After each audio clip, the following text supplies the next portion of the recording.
जीव, ब्रह्म और जगत, केवल इसका ज्ञान अगर तुम्हें हो जाए, तुम्हारे जिंदगी की जितनी समस्याएं हैं मिट जाएंगी। 3 चीजें। हु एम आई, कौन हूं मैं, कस्तुम, कुत्ता आया तुम, कौन हो तुम, कहां से आए हो, क्या कर रहे हो, क्या करने आए थे, कौन हूं मैं, कौन है ये जगत, कैसा है ये जगत।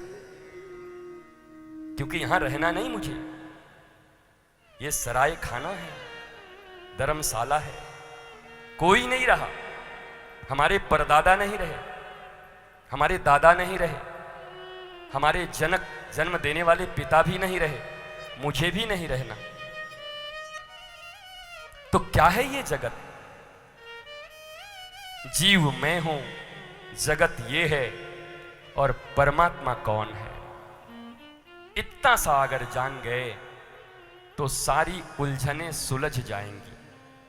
जितने गिरह बंधे हैं ना जिंदगी में, उधार के, कर्ज के, घर के, परिवार के, बेटे के, बेटी के, नाते के, रिश्ते के, दुख के, सुख के, सारे गिरह खुल जाएंगे मेरी माँ। बस 3 चीजें अगर गुरु के चरण में बैठकर प्रेम से सीख लिया।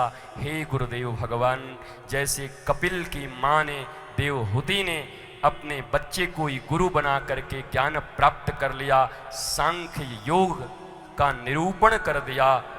मैथमेटिक्स है सांख्य योग। बताओ हमारा धर्म कितना महिमावान है। सांख्य योग पूर्ण मैथमेटिक्स है। भूगोल पूरा भरा हुआ है, खगोल इसमें भरा हुआ है।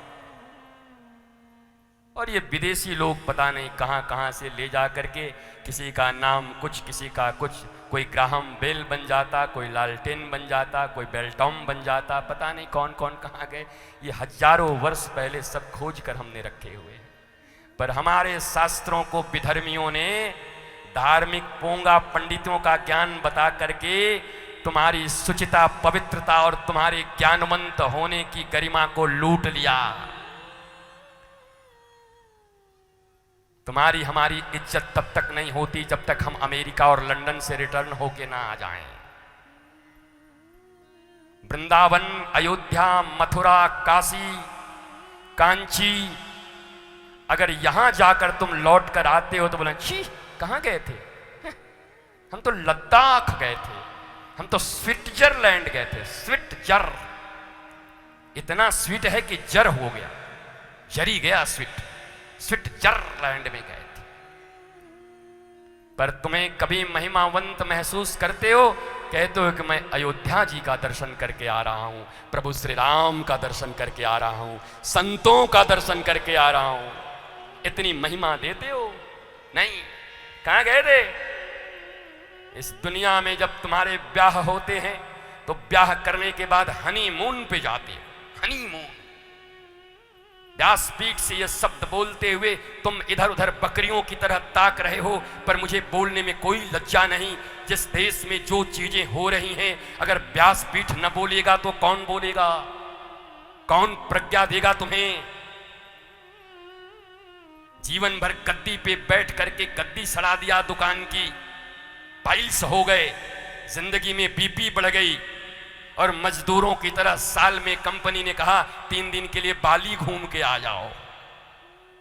365 दिन होते हैं एक वर्ष में, बाकी के 362 दिन कर्म कूटो और 3 दिन बाली घूम के आ जाओ। बारे तुम्हारी जिंदगी, बारे जीने वाले लोग, बारे जीवन के प्रति तुम्हारी ग्रेट धारणा। इसलिए तुम्हें तो कहना चाहिए कि भैया हम कहां से आ रहे हैं? बोला हम गए थे अयोध्या जी। कहां से आ रहे हैं? बोला वृंदावन से आ रहे हैं। अच्छा, ऋषिकेश गए?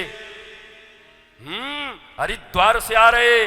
अच्छा, तुम कहां से आ रहे हो? बोला गोवा गए थे। क्या देखने गए थे? बोला समुद्र के किनारे बालू के ऊपर अर्धनंगे लोगों को देख करके फोटो खींच के आए हैं। बेशर्मी की हद है तुम्हारी। तुम ही माँ बाप और तुम ही कहते हो बेटे बहू को गोवा भेजा हूं महाराज जी, नई नई शादी हुई थी ना, अरे वृंदावन भेज दिया होता, राधा कृष्ण की जोड़ी बन गई होती, भेज दिया होता, अवध जी सीताराम की जोड़ी बन गई होती। भगवान कृष्ण, जब भगवान बलराम का विवाह हुआ रेवती के साथ, भगवान कृष्ण ने देखा कि भगवान बलराम और रेवती रात्रि का समय है, अपने कक्ष में हैं और बड़े बड़े ऋषि महर्षि ऋभु अंगिरा नारद इत्यादि सब झांक रहे हैं।